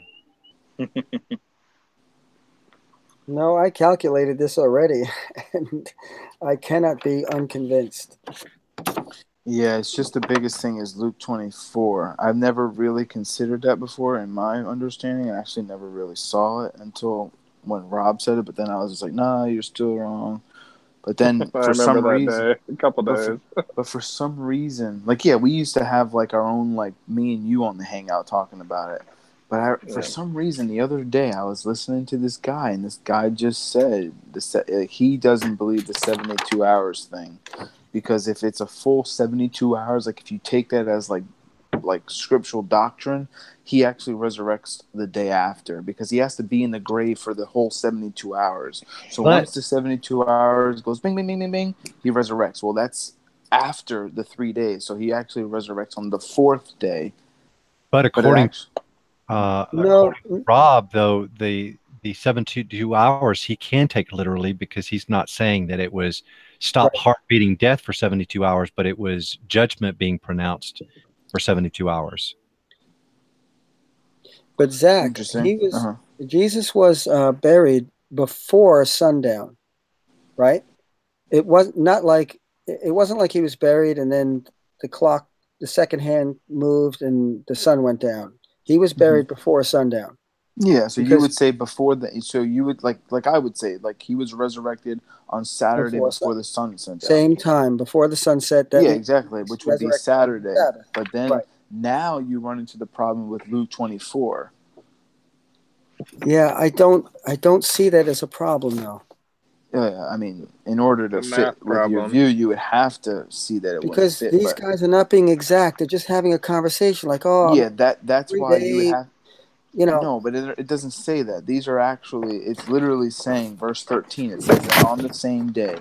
So it's interesting why it says in verse 13, like, what is the reason that it says on the same day? It shouldn't even have to say that, but it's trying to let us know, like, hey, this conversation is the same day that he resurrected, because chapter 20, verse 20 and 21 literally say that. I mean, this is eyewitness account. Everything else, you have to And go to your also Mark chart. 16:9 is another account as well. I tend to look at Jesus as being very, very powerful. So to me, he was judged. He allowed all this to take place. He was placed in the tomb, and then when everything became quiet, he rose right then and there. Well, So I he mean, didn't have to like be well, I physically think dead. that wouldn't give him time to go down to Sheol though, and if he did that, then Well, You, according to you guys your believe that? interpretation of the grave or Sheol, where are you getting that from exactly? That it he says preached he to the spirits descended of to prison? preach to the prisoners. Yeah, You don't have to actually take that as far as that. You can say that's the gospel being preached in the days of Noah. That's what So I if you say. looked at it that way, then you could say, well, as soon as everybody left the tomb, even when the soldiers were there guarding it, he got up. That's where he did, because it does say, in Psalms, you will not let my flesh see corruption. And people have to say, I don't well, know what you're talking about when you say the days of Noah were preached. It confuses me because Christ wasn't anywhere around Noah's time other than when he existed in But heaven it with the says by his Father. spirit, it says that it was preached. It doesn't say Right. Christ He preached. didn't. His physical body didn't go down there. His spirit went down. I guess I'm a little confused what you mean by the days of Noah or something. Matthew, do you want to take him through that? And let me hear Yeah. you. Well, I'm just going. I'm not even there. I'm just going by memory. Well, where? Let's go to the description. What is it again? I do have to One. go to bed, guys, but it was awesome talking to y'all, and see y'all on Wednesday.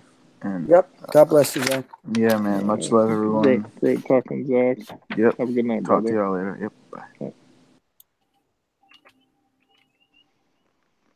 Okay. It is in Peter, and it is in 3:9. chapter 3. Yeah. 1 Peter 3:9.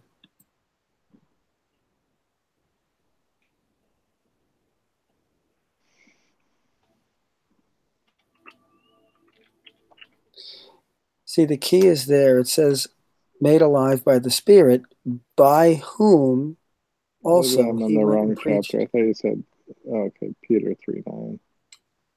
Okay, I went to First Peter. Hang on. You know, it's a very strange passage, but it does tell you that whatever happened there took place in the days of Noah.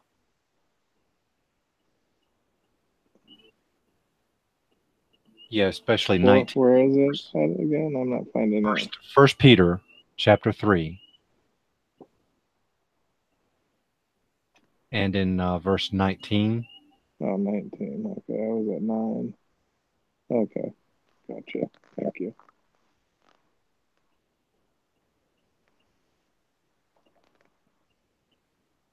Go for it, Matthew.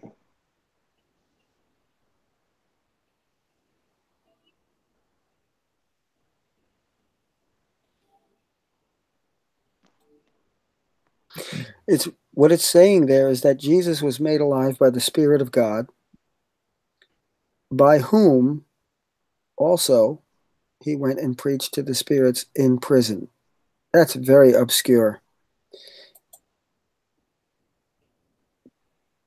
But you know it has to be done, whatever it's talking about, are done in the days of Noah. I guess I Because thought you couldn't change the past. I'm a little confused. no, it's like the preaching at that time was being done to Noah. You know, it's comparing what happened to Noah compared to what is about to happen to Israel. They're preached to, they don't listen, they're destroyed. Now, if you take So it, Noah was in prison. I guess I don't really know where you're going Yeah, with this that's at the all. obscure language. all right, so it's the people that did not obey. So I believe, Rob, you're taking the more like the traditional Pentecostal view that he actually went down to hell, and those people that were in the days of Noah that had drowned in the flood, that had never heard the gospel before, they were preached the gospel, and then were they believed it or come to belief in it or whatever that can of worms is, and then he removed them from the gates of hell because he had the key and he brought them with him. But if you take that traditional view, then the other views that talk about soul sleep being in the old covenant, about how the dead know nothing, then that really doesn't make quite. There's sort of like a contradiction there, unless you try to explain one of the differences of how they viewed the dead. If you're saying that these people were already dead, and when Christ died, he went down to hell to preach.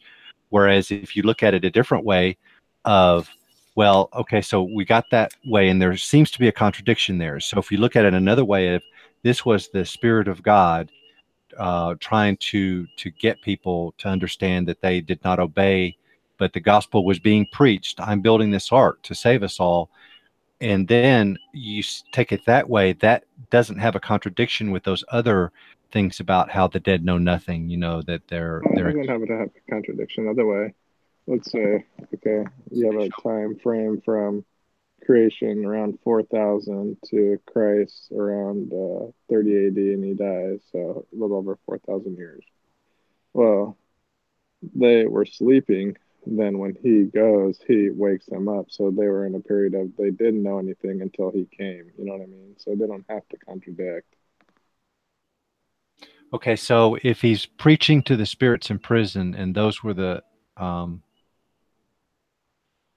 people in the days of Noah, because that's clear here in 19 and 20, Hmm. it's talking about during the days of Noah. Then what about the people that died in the wilderness of Mount Sinai? And what about, Yeah, I would David? say it was everyone up to Christ's time.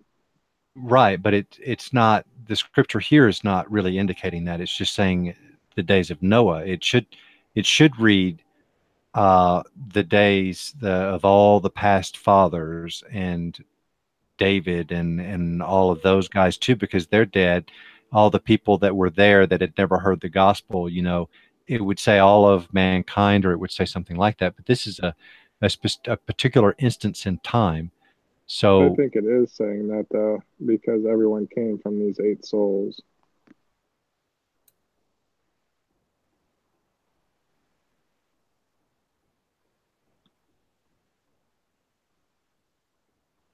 Yeah, I certainly get what you're saying as well. I mean, I can see what you're saying, absolutely.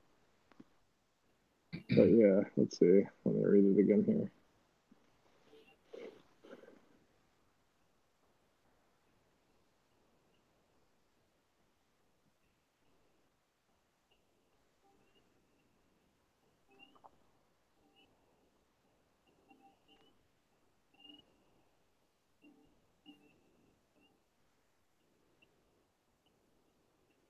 And it's alluding to Christ, really, because the saying, Right. the gospel was proclaimed when the ark was being prepared, and that ark is Christ, and his sacrifice was being prepared by God through all of the, we'll all agree that his divine hand was on this episode, this act. So it's alluding to Christ being like the ark, and the spirits in prison were those that the gospel was trying to reach.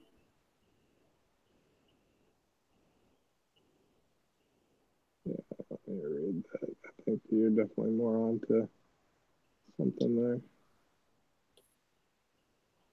It's even though this is an epistle, it's not. I mean, I have to disagree with Matthew that all the epistles are clear and precise. I mean, because they're speaking in this language, because guess what? I mean, Peter was there with Christ for 3 years. I'd had to rub off onto him to some degree.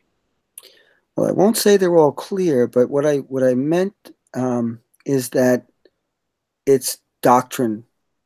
The genre of it in the epistles we can definitely take as doctrine, even if it's something we can't understand. It's not like it's like when we read something, like I love it when the church pulls something out of even the Gospels. Like when Jesus said, if your brother sins against you, I'm going to butcher this because I haven't read it in a long time. Take it. What does he say? First go directly to him, and then take it to the church if he still won't hear you. You remember that whole Right. thing? Yeah. I think it's Corinthians. Yeah. Go to the person that wronged you first, and then. It's Corinthians? That's when Paul is talking about when you church government part, but yeah, Jesus does talk about that, and that's close to the Sermon on the Mount. Yes, and I've heard people say that Jesus is there giving he's giving a teaching on how we're to behave in the church, when I don't think that's what he's doing at all. I'd have to turn there. Are they saying that you don't have to behave that way to the outside world when they're trying to use? What I say is that this is almost like a parable, and I believe he's talking about Israel. Well, that's an interesting view. I'll have to look at that one. So, yeah, I haven't looked at it in a while, but last time I looked at it, I thought Jesus is not just out of nowhere just telling you how to behave in the church. The church doesn't exist yet. What's he doing? And then I realized, well, if all the parables are reiterating Old Testament prophecies regarding Israel, and Jesus, without a parable, did he not speak? Well, he's still speaking in parables. What does he mean? And then I kind of applied it to Israel, and it kind of made sense. Matthew 18, yeah, verses 15 through 17 is one of those. 18:15.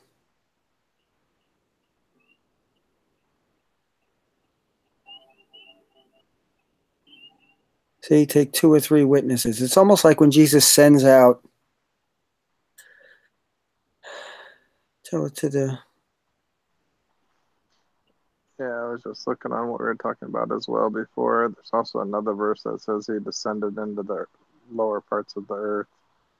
Is that where he uses Tartarus? I don't know. I don't really look. I haven't looked at the Greek in a long time. What verse is that? Ephesians 4:9. It says, "Now that he ascended, what is it but that he also descended first into the lower parts of the earth? He that descended is the same that also ascended up far above all the heavens, that he might fulfill all things." So, to me, that's like black versus white, or up versus down. He went up, so he must have went down as well. I always viewed that as down just to the earth. Well, yeah, but he was already on earth. But yeah, I see what you mean. It says lower region of the earth, and that's strong. Yeah, I certainly get what Matthew's saying there. Yeah, it's funny. I mean, I don't believe Jesus went anywhere. I believe he was dead. See, I don't. I believe if Jesus stayed alive, then he didn't really die for your sins. Well, his body died for sure, no matter what. I know, but you never hear the language that differentiates the body. It never says the body dies. It says you die. You know what I mean? So I find it hard, like to imagine the spirit. Like I don't believe the body is. I don't. I believe the man is a soul. I don't believe he has one. It's like God breathed into Adam the breath of life, and he became a living soul. And the soul that sins, it shall die. So I believe, like we were taught throughout the church, is that we have immortal souls that automatically live forever. And but Paul says you have to put on immortality, and he tells you when you put it on. So and he tells you sleep first. So if I take all of That's these where things they're literally, getting this whole idea of burning in hell forever and ever and ever because they want to, because the say soul has to go somewhere. right. Right. So the doctrine of the immortal soul lends itself to the doctrine of eternal conscious torment very easily. But if you don't have an immortal soul, and if see, I believe Satan lied to Adam and Eve and said, "Did God really say that if you eat of it, you will die?" Nah, you're not going to die. And now the whole church believes that we don't die. Our body dies, but we don't. I think that's a lie of Satan. I think we die, and I think we need to be resurrected. And that's what I think 1 Corinthians 15 is all about. I guess we just came full circle, huh? Right. Yeah, I mean, I'm not saying that partial preterism couldn't be true. I'm definitely leaving that door Right. open because I don't know what's right. I'd say either It's one could be right. it's really confusing, I got to tell you, because what you guys say about the fall, and I'm like, oh man, it makes sense, but at the same time, I'm looking at First Well, Corinthians. I want partial preterism to be true, but full preterism seems more biblical. Yeah, I Yeah, have to agree with that. I would love for it to be in my time, my generation that he comes back, but everybody's thought that all the way from back, Right. you know. Yeah, I mean, it's somewhat disappointing to think full preterism, but it's also truly it does have more hope, but it's hard to wrap our minds around that. It saves then we it go saves people neck pain from having to look up into the sky. right. Before we go into that, can we go back to Matthew 18 one more time? Because I just noticed something. I didn't realize that this thing about, if you neglect to hear them, tell it to the church. I didn't realize that right after that is where it says when Peter says to Jesus, "How oft shall my brother sin against me? Shall I forgive him? Till 7 times?" And Jesus says, "I say not unto thee until 7 times, but until 70 times seven." I believe this is a direct reference to Daniel's 70th week. 70 Shabuas is 70 times 7. It's the same number mathematically. Hmm. And I believe Jesus is referring to the time that he's about to fulfill with Daniel's 70th week on the cross. He's about to confirm the covenant made to the fathers on the cross in the midst of the week. So he's about to provide forgiveness. Yeah, you take midst of the week as being Wednesday in the middle of the 7 days, though. Is that Well, what you're saying? I mean, that's a separate issue. I just thought it was interesting, like that the way I calculated You it don't was that think he's it's in the crucified midst of the week of the 7 years or both? both. I think Okay. I see. Yeah, I see the cross. Here's how I see the 70th week of Daniel play out. Jesus's baptism is where the most holy was anointed, because if you remember, David was anointed, but he was anointed before he became king. Um, So Jesus is anointed by John the Baptist. The dove comes down. The Father says, "This is the Son in whom I'm well pleased." So he is the Son of God, the son that comes out of Egypt. Out of Egypt have I called my son. Matthew quotes, I think it's Hosea. But the baptism of Jesus, I believe, begins Daniel's 70th week or Shabuah. And then exactly his ministry is 3.5 years, where he's cut off in the midst, where he stops the sacrifice, because now he is the once for all sacrifice. But then I see something a little different than most people. I see a gap. I see an interval of 40 years, which is Israel's always time of testing. So, and the book of Acts is about 40 years. It's just shy of 40. I think it ends about 3 years before the second half of Daniel's 70th week begins, which is the Great Tribulation for Israel. And Josephus records that the siege was exactly 3.5 years. Right. So I see that siege by Rome as the second half. 3.5 in Revelation as well. So, and I think that correlates. Time times half a time, 42 months. The 40 could also be used for the 40 days of testing for Nineveh. Oh yeah, yeah. And Jesus followed the footsteps of Israel and became Israel because he was he out of Egypt have I called my son. It starts off with Joseph having dreams, and then Jesus' father's name is Joseph. He has dreams that saves him from Herod. There's so many things that seem parallel. So Israel goes into the wilderness after their baptism through the Jordan. They go into the wilderness and they're tempted. This is Deuteronomy. And when Jesus is tempted by the devil, he's quoting Deuteronomy, the verses that Israel was being tempted by at the time. And then I think that when Jesus is hanging on the cross, he cries out, my God, why have you forsaken me? Because he is Israel.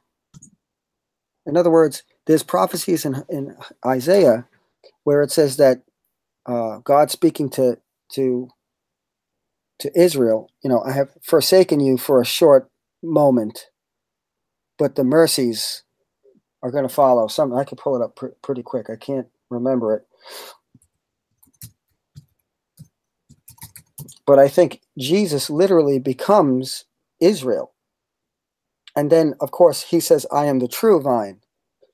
And then we are grafted into him. Light. Makes sense. But I was looking at this. Oh, it's Isaiah 54. He says, Jesus quotes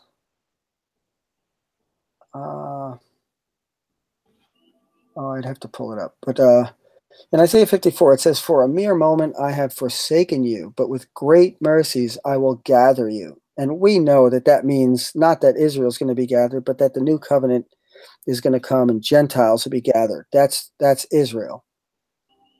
And he says, with a little wrath I hid my face from you for a moment, but with everlasting kindness I will have mercy on you, says the Lord your Redeemer. So I believe everlasting kindness benefits full preterism. Because why didn't? Yeah. I mean, it could just mean salvation, no matter how it plays out. Yeah. But the whole chapter is about, it starts off with sing, O barren, you who have not borne. Who's it talking about? The nations, the Gentiles.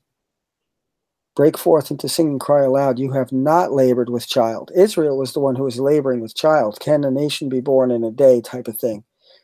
For more are the children of the desolate, the Gentiles, than the children of the married woman, the Jews. And then it goes, enlarge the place of your tent. It's talking, there's a couple of verses throughout Isaiah that speak of, like, the bed is too small for the man to stretch out on. I don't know if you've ever read that verse. It's like, what the heck does that mean? I read that, but I don't think I ever comprehended it. It's code for Israel is too small to hold all my people that I'm going to give birth to. The borders are going to be extended. If I pull up Isaiah 49:20, Isaiah 49:20. That this one says, "The children which thou shalt have after thou hast lost the other shall say again in thine ears, the place is too strait." We know that means narrow or small for me. Give place to me that I may dwell. So it's saying this land here, it's not big enough. It's going to be expanded. And then it goes on to talk about the Gentiles, a standard to the people. They shall bring the sons in their arms, daughters shall be carried upon their shoulders.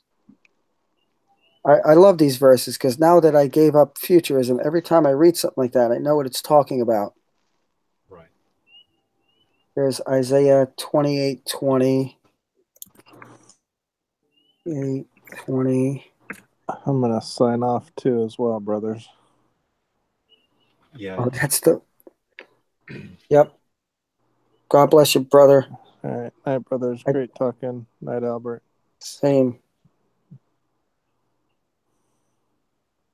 I got to get up in the morning. I know. I got to get up very early myself. Yeah, Tuesday mornings I have to go clean this lady's apartment for her. So. All right. Night, Stacey. All right. Good night, guys. God bless. God bless. God bless you guys.